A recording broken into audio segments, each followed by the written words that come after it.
उपराजधानी नागपूरसाठी गुरुवारचा दिवस इतिहासात सुवर्ण अक्षरांनी नोंदवला गेला। अनेक वर्षांपासून प्रतीक्षित असलेल्या विमानतळ विकास प्रकल्पाला अखेर औपचारिक सुरुवात झाली।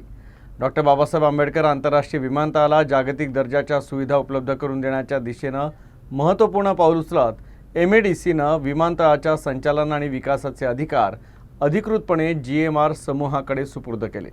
या निर्णयाने नागपूरच्या विमान वाहतूक, व्यापार आणि आर्थिक विकासाला नवी गती मिळण्याची अपेक्षा व्यक्त केली जात आहे। मुख्यमंत्री देवेंद्र फडणवीस यांच्या महत्त्वाकांक्षी प्रकल्पांपैकी एक असलेल्या नागपूर विमानतळाचा विकास करून त्याला कार्गो हब म्हणून विकसित करण्याच्या प्रकल्पाला अखेर सुरुवात झाली आहे। तब्बल 9 वर्षाच्या प्रतीक्षेनंतर 25 जून रोजी डॉक्टर बाबासाहेब आंबेडकर आंतरराष्ट्रीय विमानतळाच्या संचालन आणि विकासाचे अधिकार आता अधिकृतपणे जीएमआर एअरपोर्ट समूहाकडे सुपूर्द करण्यात आले। विमानतळ परिसरात आयोजित कार्यक्रमात मुख्यमंत्री देवेंद्र फडणवीस, केंद्रीय मंत्री नितीन गडकरी, केंद्रीय नागरी विमान वाहतूक मंत्री किंजरापू राममोहन नायडू तसंच जीएमआर एअरपोर्ट समूहाचे अध्यक्ष जीबीएस राजू यांच्या उपस्थितीत हा हस्तांतरण सोहळा पार पडला। यावेळी बोलताना केंद्रीय मंत्री नितीन गडकरी यांनी हा दिवस ऐतिहासिक असल्याचं सांगितलं। नागपूरला कार्गो हब बनवण्याची संकल्पना अनेक वर्षांपासून होती, मात्र विविध कारणांनी ती रखडत होती। अखेर या महत्त्वाकांक्षी प्रकल्पाची प्रत्यक्ष अंमलबजावणी सुरू होत असल्याचा आनंद त्यांनी व्यक्त केला। तर विमानतळाच्या विकासाने केवळ नागपूर आणि विदर्भाची अर्थव्यवस्था मजबूत होणार नाही, तर शेतकऱ्यांना देखील त्यांच्या उत्पादनांच्या निर्यात आणि वाहतुकीसाठी मोठा फायदा होणार आहे, असंही ते म्हणाले।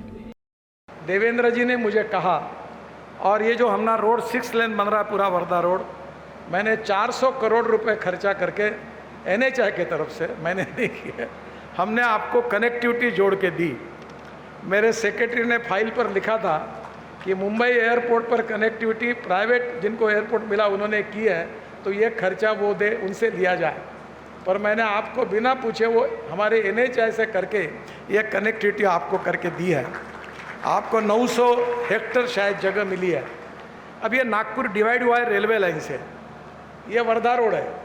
ये जो अमरावती से जो रोड आते हैं वाड़ी के तरफ से और इधर से समृद्धि मार्ग से आते हैं, इन लोगों को आधा आधा पौन घंटा घूमकर यहाँ एयरपोर्ट आना पड़ेगा।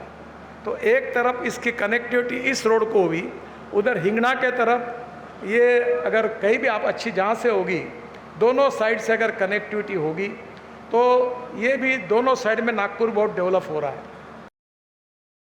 तर विमानतळाचा विकास पूर्ण झाल्यानंतर नागपूर हे मध्य भारतातीलच नव्हे तर देशातील प्रमुख शहरांपैकी एक म्हणून समोर येईल, असं मत केंद्रीय नागरी विमान वाहतूक मंत्री राममोहन नायडू यांनी सांगितलं। ये हब्स को कनेक्ट करने के बाद यात्रियों को एक अच्छी सुविधा मिलेगी कि लोकल एयरपोर्ट, उनका बेस एयरपोर्ट जो है वहीं पे पूरा इमिग्रेशन करके अब पूरे विश्व वो घूम सकते हैं। यही टक्कर हम देना चाहते हैं दुबई के हब को या सिंगापुर के हब को कि भारत आज रेडी है कि अपना भी एविएशन हब बनने के लिए आज तैयार है। तो वो भी कार्यक्रम शुरू हुआ और उसका भी लाभ हमारे यहाँ पे हमारे नागपुर को भी होने वाला है। तो इस तरह से कई सारे रिफॉर्म्स के साथ हम आगे बढ़ रहे हैं। आज जिस तरह से हमारे प्रधानमंत्री जी का सोच है रिफॉर्म, परफॉर्म, ट्रांसफॉर्म और सबसे इम्पॉर्टेंट है इन्फॉर्म, तो ये सब चीज़ों का ये मंत्रा को हम अपनाकर हम हमारे मंत्रालय में काम कर रहे हैं। नागपूर विमानतळाच्या विकासाने मोठ्या प्रमाणात उद्योग, गुंतवणूक आणि रोजगाराच्या संधी निर्माण होणार आहे। भविष्यात नागपूर विमानतळ 2 धावपट्ट्यांसह विकसित होणार असून प्रवासी आणि कार्गो सेवांसाठी स्वतंत्र धावपट्ट्या उपलब्ध असतील। त्यामुळे विमान वाहतूक क्षेत्रातील गुंतवणुकीला देखील मोठी चालना मिळणार आहे।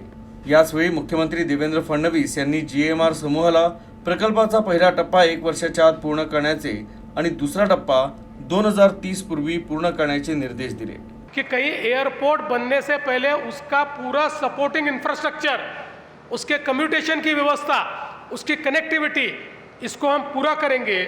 तो मुझे ऐसा लगता है कि आज से, क्योंकि मैं जब वीडियो देख रहा था तो मेरे ध्यान उस वीडियो की तरफ नहीं था, मेरा ध्यान था सेकंड फेज आपने 2030 लिखा हुआ था। ये नहीं चलने वाला है।